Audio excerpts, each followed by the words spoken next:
They were taken from everything they had ever known, from the warmth of their families, from the villages where they laughed as children, from the lands their ancestors had called home. Then began a journey few would survive.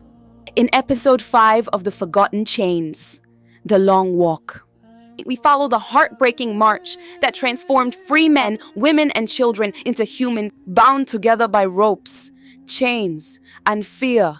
Thousands were forced across unforgiving landscapes toward distant slave markets. Every mile carried them farther from home and deeper into despair. Hunger, thirst, disease, and exhaustion claimed countless lives, long before they reached their destination. Those who fell behind were often left where they collapsed, while the caravan pressed relentlessly onward. These forced marches became one of the cruelest realities of the long-running trans-Saharan slave trade. But this episode is more than a story of suffering. It is the story of extraordinary endurance. It is the story of mothers who comforted their children when hope seemed lost, of fathers who refused to let their humanity be stripped away, and of countless Africans whose courage has too often been forgotten by history. Walk beside them through scorching deserts, across dangerous frontiers, and into one of the darkest chapters of African history. This is a journey that history rarely tells.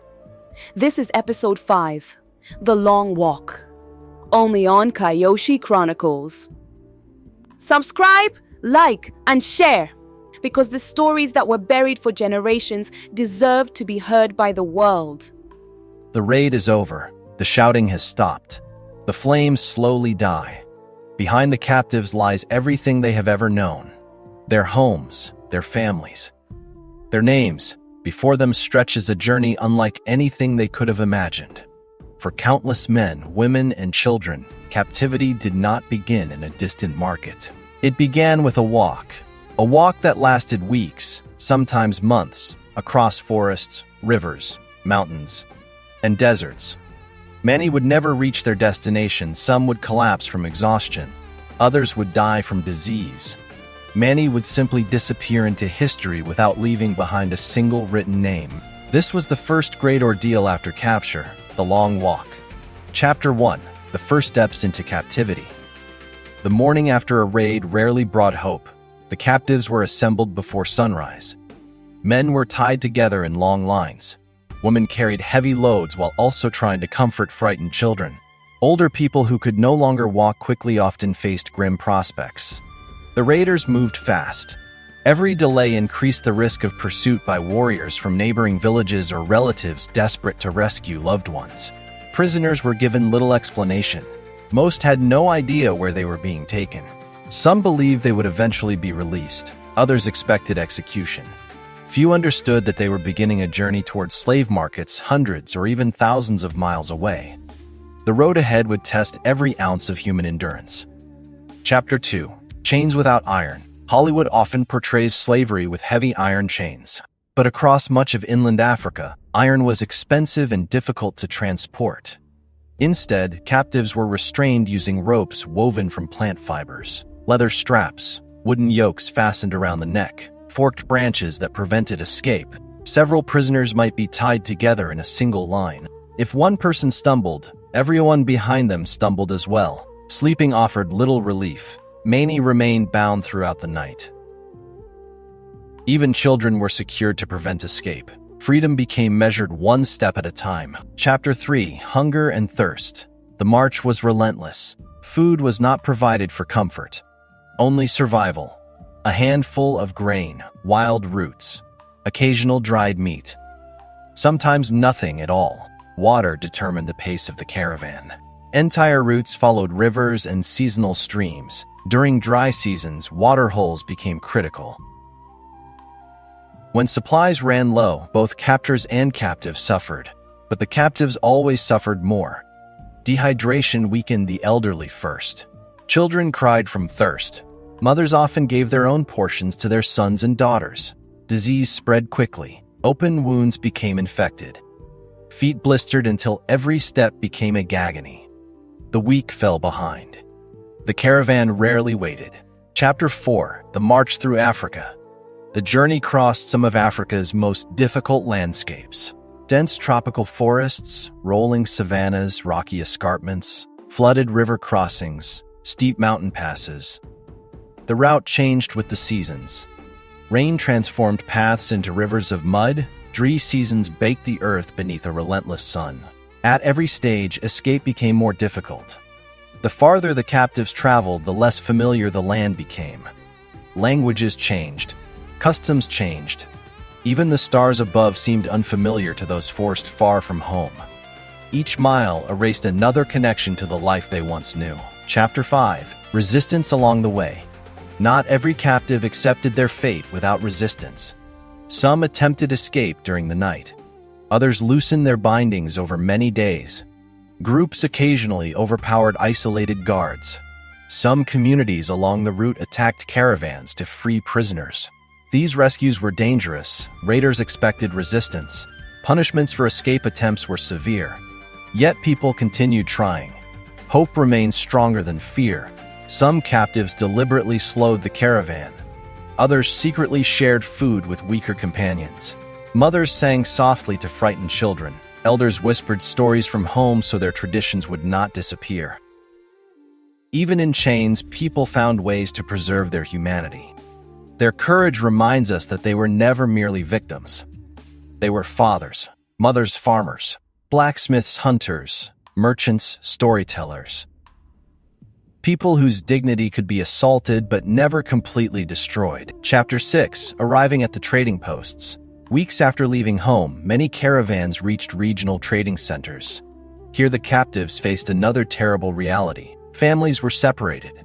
Children pulled from parents, husbands from wives, brothers from sisters, each person evaluated, examined, priced. The long walk had ended, but another journey was about to begin. Some would continue north toward the Sahara, others east toward the coast of the Indian Ocean.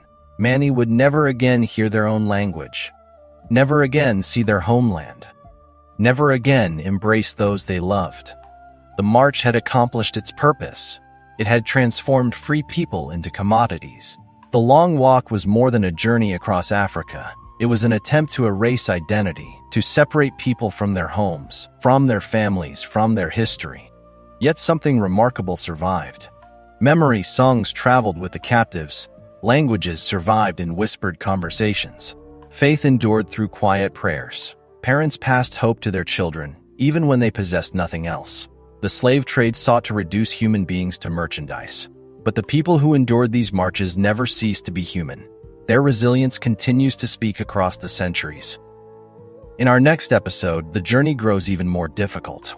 The captives who survived the march now face one of the harshest environments on Earth: the endless sands, the blistering heat, the deadly crossings that claimed countless lives.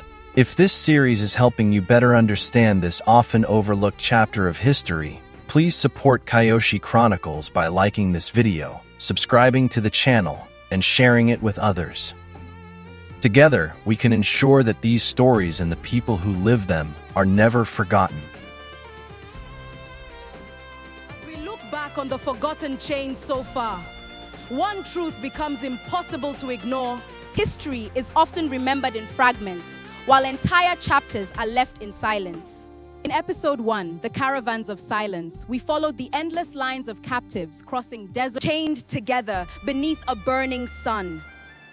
We witnessed a trade that stretched across centuries, where human lives became commodities carried through routes many textbooks barely mention. In episode 2, Raiders of the Shore, the silence broke into violence. Coastal communities faced sudden raids. Families were torn apart, and the sea became both a pathway of commerce and a corridor of fear. Episode 3, Kingdoms Under Siege, revealed a deeper tragedy. The weakening of African kingdoms under constant pressure from warfare, slave raiding, and political manipulation. This was not only a story of victims, but also of societies struggling to survive. in a changing and dangerous world. Then came episode 4, The Raiders, where we confronted the human machinery behind the trade. The raiders, the networks, and the systems that profited from captivity. And in episode 5, The Long Walk, we walked beside those who had no choice but to keep moving. Mile after mile, they endured exhaustion, separation, hunger, and uncertainty. Carrying not only chains on their bodies, but grief in their hearts. Together, these episodes have not sought to erase other histories or compete with them. Instead, they shine a light on a neglected chapter of the African experience, one that deserves to be studied, discussed, and remembered. the journey of the forgotten chains is far from over. Ahead lies the question that echoes through every episode. How did people endure, resist, and preserve their humanity in the midst of such dark? Because history is not only about chains, it is also about the strength of those who survived them. All that and more right here in Kyoshi Chronicles.